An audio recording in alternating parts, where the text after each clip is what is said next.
मंदिर के जो पुजारी हैं उनको प्रताड़ित किया जा रहा है, जलाया जा रहा है, मारा जा रहा है, झूठे मुकदमे लगाए जा रहे हैं इनके ऊपर। सरकार से मेरा आग्रह है कि तत्काल प्रभाव से इस चीज को बंद कर दिया जाए। ब्राह्मण समाज किसी का कुछ बिगाड़ा नहीं, सभी को आशीर्वाद दिया है, सबके लिए मंगल कामना करता है। और यदि उग्र हो गया तो अगर ब्राह्मण उग्र हो जाता है तो उसको संभालना सरकार को मुश्किल पड़ जाएगा, घुटने टेकने पे मजबूर कर दिया जाएगा। आज तो धरना प्रदर्शन चालू हुआ है। खड़े हो जाए अपने कान और आंख खोल के कि संतों के साथ, ब्राह्मणों के साथ अगर धर्म नहीं बचा, मठ मंदिर नहीं बचे तो भारत नहीं बचेगा। तो धर्म तो स्वतः ही लुप्त हो जाएगा धीरे धीरे। फिर धर्म केवल फेसबुक और व्हाट्सएप पर रह जाएगा। जय भारत, जय हिंद, जय श्री राम करते रहो फेसबुक व्हाट्सएप पर। मंदिरों में जाओगे तो वहाँ खंडर मिलेंगे, पेड़ मिलेंगे, सुअर मिलेंगे, कुत्ते मिलेंगे, गंदगी मिलेंगे। लगता है कान मरोड़ने का समय आ गया। आपके माध्यम से मैं कहना चाहता हूं कि निश्चित मानिए, अगर घी सीधी उंगली से नहीं निकलता है। राजस्थान में मंदिर माफी भूमि पर भूमाफियाओं की नजर है और जो भी मंदिरों के अधीन जमीनें आती है वहां पर भूमाफिया लगातार कब्जे कर रहे हैं। यही नहीं, पुजारियों पर हमले भी हो रहे हैं। पूर्ववर्ती सरकार में कई पुजारियों की हत्या तक कर दी गई। ऐसे में अब राजस्थान में सनातन की सरकार है और सनातनी अब धरने पर बैठे हैं। जयपुर के शहीद स्मारक की आपको तस्वीरें दिखाते हैं, जहां पर पुजारियों के साथ संत समाज और ब्राह्मण समाज के प्रतिनिधि है, वो यहाँ पर धरने पर बैठे हुए हैं। क्या मुख्य रूप से मांग है, पहले संतों से जानते हैं। महाराज जी, क्या मांग है सरकार से? सरकार से हमारी यही मांग है कि मठ मंदिर और पुजारी गौचर, मैं सरकार से मांग करना चाहता हूं कि इसको भूमाफियाओं से और दबंगों से और इन जो इसमें भ्रष्ट अधिकारियों से इसको मुक्त कराया जाए तत्काल से तत्काल। मंदिर के जो पुजारी हैं उनको प्रताड़ित किया जा रहा है, जलाया जा रहा है, मारा जा रहा है, झूठे मुकदमे लगाए जा रहे हैं इनके ऊपर। सरकार से मेरा आग्रह है कि तत्काल प्रभाव से इस चीज को बंद कर दिया जाए। ब्राह्मण समाज किसी का कुछ बिगाड़ा नहीं, सभी को आशीर्वाद दिया है, सबके लिए मंगल कामना करता है। और यदि उग्र हो गया तो अगर ब्राह्मण उग्र हो जाता है तो उसको संभालना सरकार को मुश्किल पड़ जाएगा, घुटने टेकने पे मजबूर कर दिया जाएगा। आज तो धरना प्रदर्शन चालू हुआ है। ये राजधानी में जो है जयपुर में कह रहा हूं कि पूरे भारत में इसका आंदोलन बहुत बड़ा खड़ा किया जाएगा और चक्का जाम कर दिया जाएगा। ये आपके चैनल के माध्यम से कहना चाहता हूं। और मंदिरों में मठ मंदिर और पुजारियों को और गौचर को, गौ माता को सुरक्षित किया जाए। जय श्री राम, जय भारत माता। सनातन की सरकार में धरना देने की नौबत? सनातन की सरकार में धरना देने की नौबत आ रही है। यही सरकार आंखें मूंद के देख रही है या ना देख रही है? मेरी सरकार से अपील है, मेरी आवाज सरकार तक जाए। मैं ये चाहती हूँ सरकार इस पे एक्शन ले। आज मठ मंदिर जो भी बने हुए हैं हिंदू समाज के, या साधु संत समाज है, पंडित है, पुजारी है, वो सिर्फ अपने धर्म को बचाने के लिए खड़े हैं। अपने धर्म को कहीं ना कहीं, मंदिरों को बचा रहे, धर्म को बचा रहे हैं। इसमें ना सरकार का कोई सहयोग मिल रहा है, ना प्रशासन का सहयोग मिल रहा है, ना हिंदू, ऐसे हिंदू है जिनका बिल्कुल सहयोग नहीं है। वो खड़े हो जाए अपने कान और आंख खोल के कि संतों के साथ, ब्राह्मणों के साथ अगर धर्म नहीं बचा, मठ मंदिर नहीं बचे तो भारत नहीं बचेगा। ये सुन लीजिए आप, आंखें और कान खोल के। अगर भारत को बचाना है, मठ मंदिर और धर्म को बचाना है तो संतों को बचाइए, महंतों को बचाइए, साधु को, जो साधु समाज है उसको बचाइए। ये मेरी अपील है सरकार से। कैसे बचेंगे? मंदिरों में घुस घुस कर तो मारा जा रहा है। देखिए, मंदिर एक ऐसी जगह है जहाँ हिंदू धर्म का सर्व समाज उपस्थित रहता है। मुस्लिम धर्म की हिफाजत के लिए वक्फ बोर्ड, अल्पसंख्यक बोर्ड, हज कमेटी और सब कुछ बने हुए हैं, वो कभी भंग नहीं होते। सबसे खराब बात है कि हमारे जो बोर्ड है, देवस्थान बोर्ड है, आज कहाँ है? 5 साल से लापता है। विप्र कल्याण बोर्ड है, वो लापता है। अन्य जो बोर्ड व्यवस्थाएं हैं, अब पंडित पुजारी जाए तो कहाँ जाए, किसके पास अपील करें, निवेदन करें? साधारण सी बात है कि राजस्व विभाग का जो आदेश है, जो समय समय पर सरकार ने निकाला है कि अतिक्रमण जहाँ भी है, मंदिर पे है, सार्वजनिक जगह पे है, उसको तत्काल प्रभाव से कलेक्टर हटवाए। केवल उसकी पालना की बात है। उसके लिए 20 पुजारियों को अपने मंदिरों की जमीन बचाने के लिए धरना देना पड़ रहा है।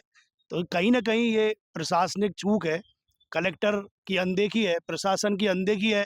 और उसी के लिए हम सरकार का ध्यान आकर्षित कर रहे हैं कि सरकार इस ओर ध्यान दे। जब मंदिर ही नहीं रहेंगे, मंदिर खंडर बन जाएंगे, तो धर्म कैसे बचेगा? जिस धर्म को बचाने के लिए मंदिर है और पंडित है, पुजारी है, मंदिर है तो पुजारी है, जब मंदिर ही नहीं रहेंगे, अतिक्रमण हो जाएंगे, तो धर्म तो स्वतः ही लुप्त हो जाएगा धीरे धीरे। फिर धर्म केवल फेसबुक और व्हाट्सएप पर रह जाएगा। जय भारत, जय हिंद, जय श्री राम करते रहो फेसबुक व्हाट्सएप पर। मंदिरों में जाओगे तो वहाँ खंडर मिलेंगे, पेड़ मिलेंगे, सुअर मिलेंगे, कुत्ते मिलेंगे, गंदगी मिलेंगी। पुजारी प्रोटेक्शन बिल की मांग लगातार आप पहले भी उठाते आए हो, अब तो सरकार भाजपा की है, क्यों देरी हो रही है? हमें भी बड़ा अफसोस है, बड़ा आश्चर्य है कि राम की सरकार है, राम और कृष्ण की बात करने वाली सरकार है, राम के नेतृत्व में बनने वाली सरकार है, और अब तक पुजारियों के, महंतों और पंडितों के प्रोटेक्शन के लिए जो कानून की मांग हम लोग सभी लोग लंबे समय से करते आए हैं, वो क्यों नहीं बन पा रहा? लेकिन नहीं बन पा रहा, कुछ गड़बड़ है, लगता है कान मरोड़ने का समय आ गया है। आपके माध्यम से मैं कहना चाहता हूं कि निश्चित मानिए, अगर घी सीधी उंगली से नहीं निकलता है तो आपके भाई अनिल चतुर्वेदी एडवोकेट अध्यक्ष परशुराम सेना को उंगली टेढ़ी करना भी आता है, और इसीलिए हम धरने बैठे हैं। लोकतंत्र में ही हमारा अधिकार है, हमारी मांगों को मनवाने के हमारे जितने भी हमारे पास तंत्र है, उन सभी तंत्रों का इस्तेमाल करेंगे, और आखिरी तंत्र जो है हमारे पास, उस तंत्र का भी इस्तेमाल किया जाएगा। दौसा में कान मरोड़ लिया राम नाम। नहीं, सवाल का जवाब देना पड़ेगा।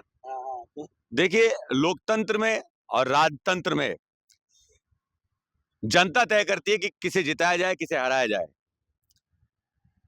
ब्राह्मण भी सभी समाजों की तरह समाज का एक अभिन्न अंग है, उन्होंने अपना वोट कास्ट किया है।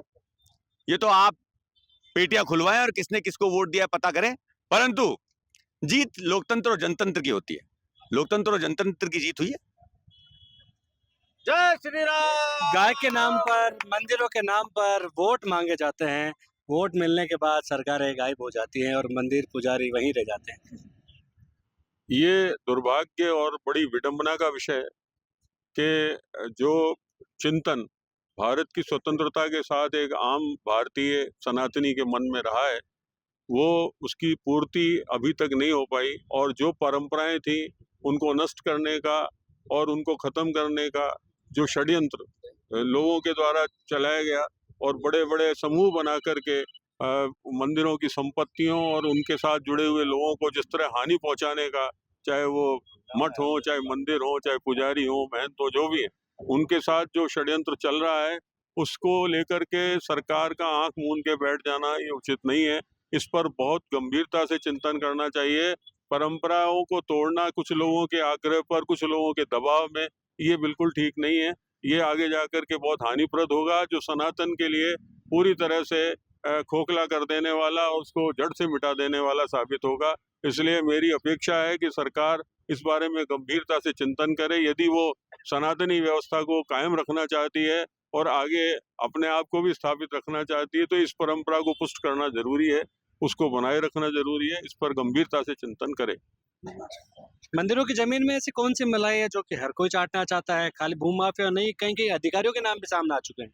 देखिए, मंदिरों के नीचे भूमियाँ होती हैं, व्यवस्थाएं होती हैं, और ज़्यादातर लोग जो मंदिरों से जुड़े हैं, आप देखेंगे वो पुजारी लोग उन मंदिरों में कोई व्यवसायीकरण नहीं करते हैं, वो उन मंदिरों में कोई ऐसी गतिविधियां नहीं करते हैं जो समाज के न्याय के विरुद्ध हो। लेकिन जो लोग वहाँ पर अपनी कुदृष्टि रखे हुए हैं, उन लोगों को मंदिरों की भूमि में ये दिखता है कि आज 1 करोड़, 2 करोड़, 5 करोड़ की भूमि है, और इसमें हम कुछ लाख रुपए खर्च करके और कुछ लोगों को जोड़ के इस भूमि का अधिग्रहण कर लेंगे, वहां पर कुछ विकास करेंगे, कमाइयां करेंगे। जो पुजारी नहीं सोचता है कभी भी, पुजारी सिर्फ ये सोचता है मैं भगवान की सेवा करूं।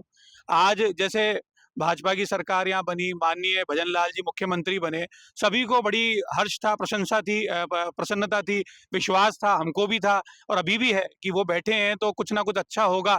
अभी तक चुनाव में व्यस्त थे, लेकिन अब मुक्त हो गए उससे, और हम ये चाहते हैं कि जो जनता में विश्वास है मुख्यमंत्री जी को लेके कि वो अच्छा करेंगे, सबसे पहले तो उनको अपने आसपास के जो उनके सुझाव देने वाले लोग हैं, जो उनके आसपास षड्यंत्र कर रहे हैं, उनसे उनको मुक्त होना पड़ेगा, क्योंकि वो अपने स्वार्थों में मुख्यमंत्री जी का उपयोग कर रहे हैं। मुख्यमंत्री जी को उससे बाहर आना चाहिए, उनको देखना चाहिए जो उनको सुझाव दे रहे हैं, सलाह दे रहे हैं, वो कहीं ऐसी तो नहीं है जो गलत है, और आगे चल के कोई ये जो आज 20 मंदिर वाले हैं, कहीं 2000 मंदिर वाले नहीं हो जाए, कोई बड़ा आंदोलन नहीं हो जाए। तो मैं चाहता हूं मुख्यमंत्री जी इस विषय पे गंभीरता से ध्यान दें और जो लोग पीड़ित हैं, प्रताड़ित हैं, उनके लिए जल्द से जल्द कुछ करें और पुजारी प्रोटेक्शन एक्ट जैसी चीजें को लागू करें। मंदिरों में पुजारी भगवान की सेवा करते हैं, लेकिन आजकल भूमि माफिया मेवा पाने की फिराक में है। सरकार से मांग कर रहे हैं कि कहीं ना कहीं मंदिरों की सुरक्षा के साथ साथ पुजारियों की सुरक्षा जरूरी है। इसके लिए पुजारी प्रोटेक्शन बिल की भी मांग कर रहे हैं और लगातार इनका पहले भी कई बार मूवमेंट हुआ है और अब जब इन्हें लगता है कि हमारी सरकार आई है तो सरकार सुनेगी और इसी मांग को लेकर आज जयपुर के शहीद स्मारक पर आंदोलन कर रहे हैं। कैमरा मनोज के साथ विशाल शर्मा, जयपुर, राजस्थान तक।